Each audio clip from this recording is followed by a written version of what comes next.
Welcome back to Let's Play Mega Man, The Power Battle. Today we'll be concluding the festivities by beating the Mega Man 7 course's base.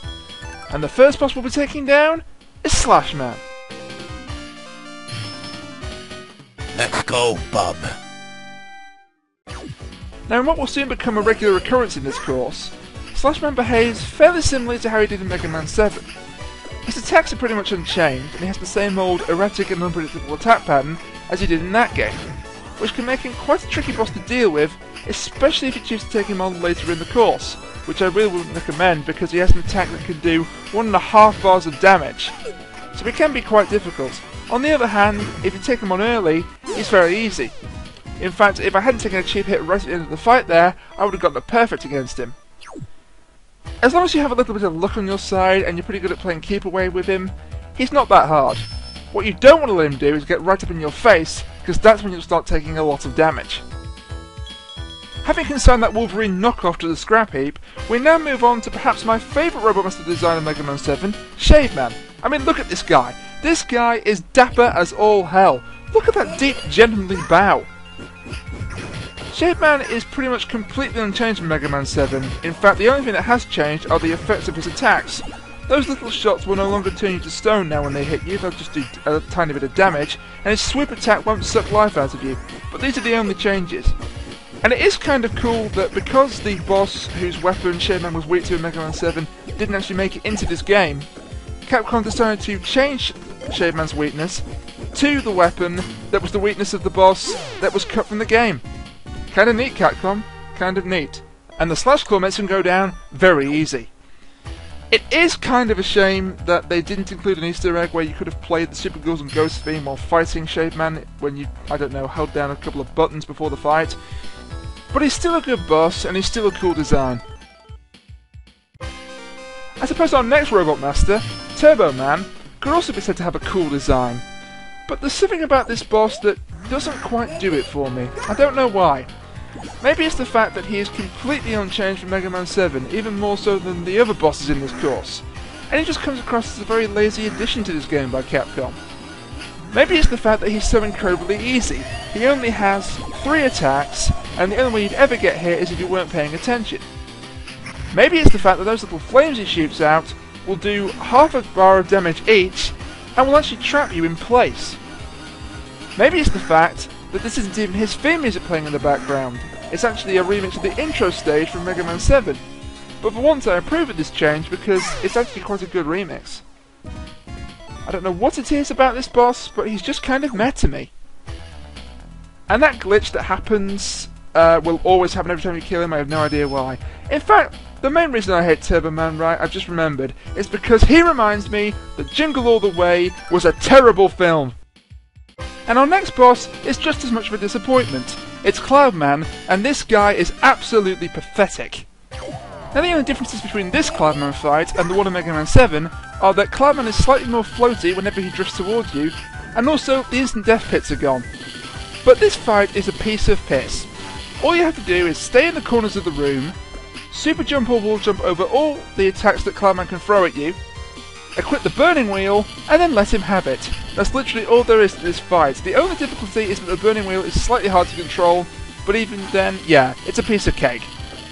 And they changed Cloudman's weakness much like they did with Shave Man because again, the boss whose weapon Cloudman was weak to in Mega Man 7 didn't make it, so they gained the next one in the cycle. Well, sort of. It doesn't quite work like it did with Shave Man, but just go with it, okay? And looking at Cloudman here, it becomes fairly obvious that this entire game was constructed around Mega Man 7. 5 of the 6 bosses in this course have their own theme music, as opposed to 1 in Mega Man 1 and 2 and 3 in Mega Man 3 and 6. And the stages are a perfect fit for these bosses as well, which might explain why we have some odd choices in the other courses, such as Heat Man in the Cloud stage. In fact, this entire game comes across as one huge advert for Mega Man 7. And Cloudman is so pathetic, by the way, he doesn't even get a proper death animation, he just freezes in place and explodes. How lazy can you get, Capcom? 2 Robot Masters left then, one of which is significantly tougher than the other. And we're actually going to take him on first. This is Junkman, and he's probably the joint hardest Robot Master in this course, along with Slash Man. Perhaps the reason why I believe he's the joint hardest boss in this course is that he is kind of hard to get a perfect against. Unless you get lucky and you get the opportunity to hit him with several thunder strikes in a row, you're probably not going to be able to pull it off.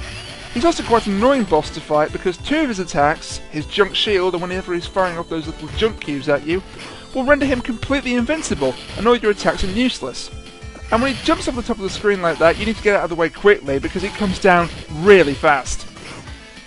And I didn't get a chance to show it off, but he has an additional attack. He will sort of jump across the screen in a Shoryuken style uppercut, and he fires off this small green projectile with it as well. It can be kind of tricky to avoid. And if it weren't for that damn ball of junk hitting me on the top of the head, I would have gotten a third consecutive perfect on this course. If you had any doubts that this was the easiest course in the game, well, doubt no more, my friends. Doubt no more. Only one Robot Master left then, and his identity should be painfully obvious to everyone. If you honestly thought they'd put Springman or Burstman in the Ice stage ahead of Freezeman, seek help. Now Freezeman has a cool entrance, pun absolutely intended, but unfortunately, he's pathetic. His weakness is the junk shield, but it's a lot easier to just fight him with the Buster. You can jump over his freeze cracker to avoid it, and this guy is just easy. He has only two attacks, both of which he telegraphs, and both of which you can actually stop if you hit him with a fully charged Buster Shot in mid-flow. This guy can actually hit you for a bar of damage each time he runs into you, but the only time he'd ever run into you is if you let him, because you hit him with a charged Buster Shot, he runs at you. You hit him with another charged Buster Shot, he continues to run at you, and so on and so forth. If you looked up the phrase ad nauseam in the dictionary, it'd just be a picture of this guy running into charged Buster Shots over and over again. And one more thing to point out is that was Gemini Man's theme in the background, despite the fact that Freezeman's music is in the game! We heard it when we were fighting Iceman! Half-assery? My name is Mega Man the Power Battle. Whatever, let's just go and fight the sub-boss. Our sub-boss this time is the Pumpkin, who is actually the mini-boss in Shave Man stage. Now this might seem like an odd choice to be the sub-boss of the entire Mega Man 7 course at first, but in actuality there weren't that many iconic non-Robot Master bosses in Mega Man 7, except maybe the Mad Roller at the end of the intro stage. He's pretty much unchanged from Mega Man 7. You can damage either his outer shell or his inner core, but it makes no difference to the fight really. He couldn't actually release those batons in Mega Man 7, so that's an additional attack he's been given, but other than that, the fight is completely the same. He's weak to the same weapon, the Thunder Strike. He can be kind of difficult, but it's worth mentioning that I actually had my best performance ever in this run. He usually does 3 bars of damage to me, here he did 1.5. And now, for the final time, let's take down Dr. Wily. Now I actually elected to speed the fight with Dr. Wily up because there's nothing we haven't seen before. I did take the first few seconds of the fight to show off the freeze cracker. You can actually angle it using the control stick, and you can also fire it at the wall and then it will break off into several pieces, and at least one of those pieces will hit Wily. The only other new feature of this fight is that Wily's hands have actually become kind of good at blocking your attacks. In the first 2 courses they weren't so good at this, but here they've actually learned and they can make him a bit more annoying. But he's still very, very easy, and actually the fact that the fight is largely unchanged is one of my major gripes with this game.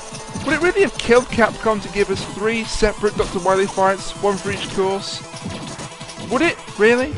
Anyway, he's weak to the slash claw in all 3 forms, and then we have the capsule as always. And I kind of felt I had to actually defeat him in his capsule form this time, otherwise his ending wouldn't make sense. You'll see what I mean in a minute. Enjoy the ending, and I'll be back during the credits to give a few closing thoughts.